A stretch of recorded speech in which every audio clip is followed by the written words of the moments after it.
Good morning student. आज मैं आपके लिए लेकर आई हूँ कक्षा 10 हिंदी पूरक पुस्तक कृतिका के पाठ साना साना हाथ जोड़ी के प्रश्न उत्तर। उम्मीद है आप इससे लाभ लेंगे और बोर्ड परीक्षा में आपके बहुत अच्छे मार्क्स आएंगे। आप इस वीडियो को पूरी देखें, अंत तक देखें। और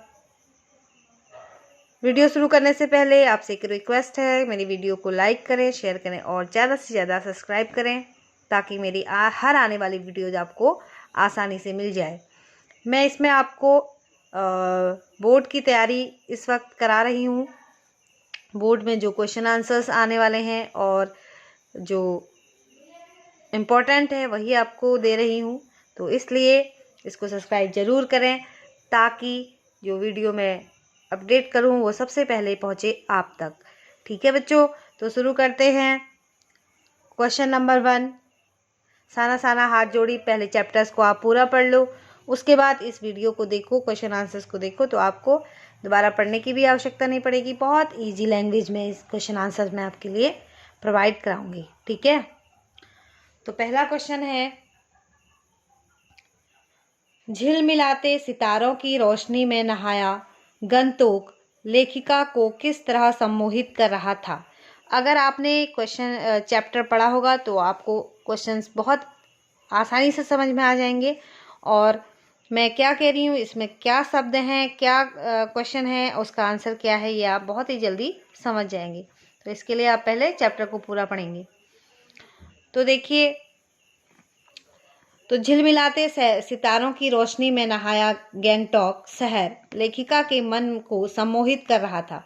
अब ये क्या था, एक लेखिका है और जो साना साना हाथ जोड़ी की लेखिका है मधु कांकरिया, वो कहाँ गई हैं, वो गैंगटॉक शहर में घूमने गई हैं और वहाँ पर उनका एक गाइड है जितेन नार्गे, तो वह उनको गाइड करता है और वहाँ की जो खूबसूरती है वह लेखिका को बहुत ही लेखिका को सम्मोहित करती है।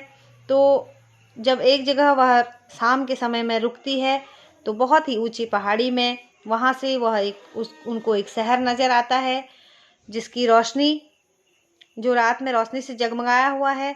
तो ऊंचाई से जब वो लेखिका उस शहर को देखती है तो उनको ऐसा लगता है कि आसमान जो है वह धरती पर आ गया है और वह नज़ारा जो है, वह दृश्य जो है वह लेखिका को बहुत ही ज़्यादा सम्मोहित करता है। तो आगे देखिए, झिलमिलाते सितारों की रोशनी में नहाया गैंगटॉक शहर लेखिका के मन को सम्मोहित कर रहा था।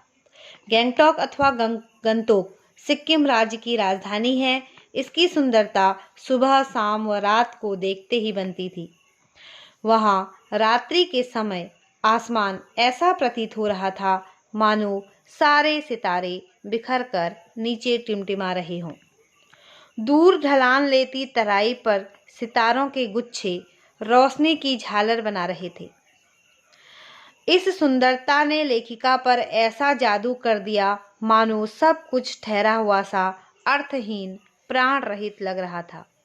उसके भीतर बाहर जैसे एक शून्य सा व्याप्त हो गया था। उसे गैंगटॉक शहर में सब कुछ सुंदर लग रहा था और इस सुंदरता में वह पूरी तरह खो गई थी। गैंगटॉक को मेहनतकश बादशाहों का शहर क्यों कहा गया? मेहनतकश अर्थात कड़ी मेहनत करने वाले। यहाँ के लोगों को अत्यंत कड़ी मेहनत करनी पड़ती है। गंतोक पर्वतीय स्थल है। पर्वतीय क्षेत्र होने के कारण यहाँ की परिस्थितियाँ भी अत्यंत कठिन हैं। अपनी ज़रूरतें पूरी करने के लिए यहाँ लोगों को कठोर मेहनत करनी पड़ती है। पहाड़ों को काटकर रास्ता बनाना पड़ता है। पत्थरों पर बैठकर औरतें कुदाल व हथौड़े से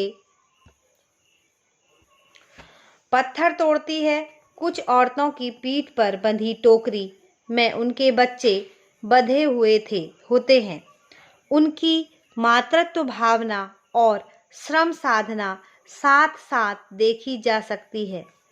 औरतें रास्ता बनाती और लड़कियों के भारी भरकम गट्ठर उठाती हैं और लड़कियां जो है वहाँ की भारी भरकम गट्ठा उठाती हैं।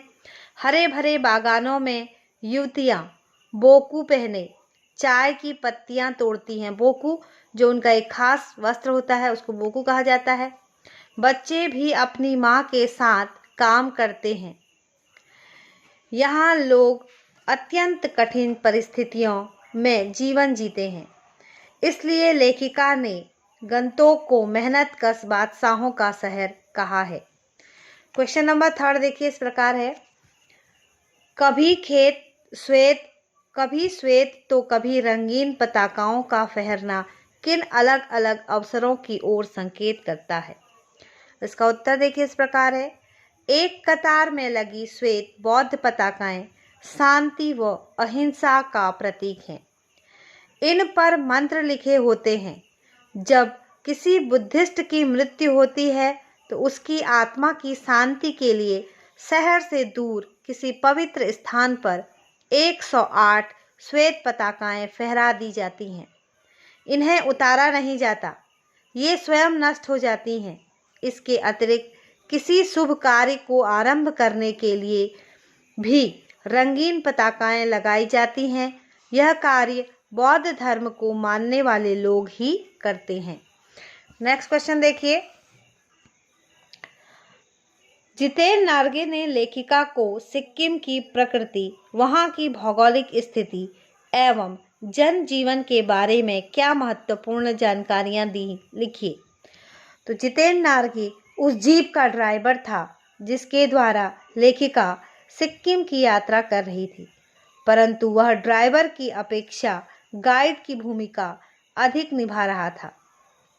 जितेन एक समझदार और मानवीय संवेदनाओं से युक्त व्यक्ति था। उसने लेखिका को सिक्किम के प्राकृतिक परिदृश्य, भौगोलिक स्थिति और जनजीवन के विषय में निम्न महत्वपूर्ण जानकारियां दी हैं। पहला है प्राकृतिक परिदृश्य। सिक्किम बहुत ही खूबसूरत पहाड़ी इलाका है, जहां जगह जगह पर धूपी के खूबसूरत नुकीले पेड़ हैं। रास्ते वीरान, संकरे, जलेबी की तरह घुमावदार हैं। थोड़ी थोड़ी दूरी पर झरने बहते हैं। भौगोलिक स्थिति, गंतोक से 149 किलोमीटर की दूरी पर हिमालय की गहनतम घाटियां और फूलों से लदी वादियां यूमथांग में देखने को मिलती हैं। सिक्किम प्रदेश चीन की सीमा से सटा है। पहले यह स्वतंत्र रजवाड़ा था, परंतु अब यह भारत का अंग है। नेक्स्ट देखिए, लोगों का जनजीवन। सिक्किम के अधिकतर लोग बौद्ध धर्म को मानते हैं। यहाँ के लोग बड़े मेहनती हैं, इसलिए गंतोक को मेहनत कश बादशाहों का नगर कहा जाता है। यहाँ की स्त्रियाँ भी कठोर परिश्रम करती हैं। वे स्वेटर बुनती हैं, घर संभालती हैं, खेती करती हैं और पत्थर तोड़ तोड़कर सड़कें बनाती हैं। वे चाय की पत्तियां चुनने बाग में जाती हैं। कई बार बच्चों को पीठ पर बंधी डोकों, यानी कि बड़ी टोकरी जो होती है उनके पीठ पर लगी, उसको डोको कहा जाता है, जिसमें वे चाय की पत्तियां तोड़कर डालती हैं, मैं अपने साथ रखती हैं। यहाँ की स्त्रियां चटक रंग के कपड़े पहनना पसंद करती हैं और उनका परंपरागत परिधान बोकू है।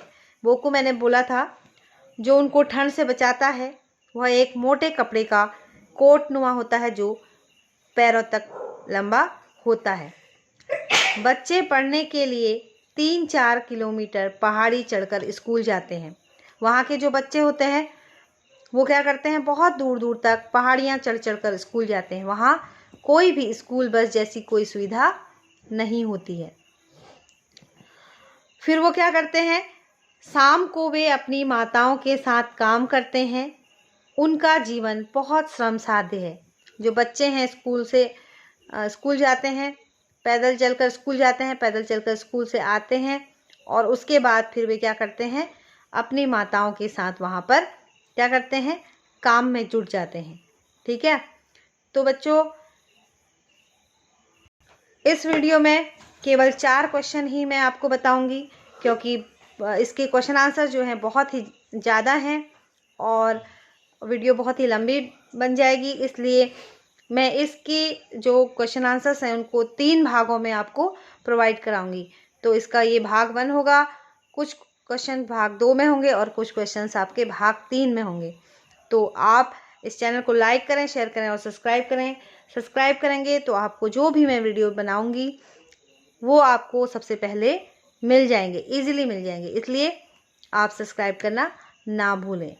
ठीक है, मिलते हैं अगले वीडियो में, तब तक के लिए गुड बाय।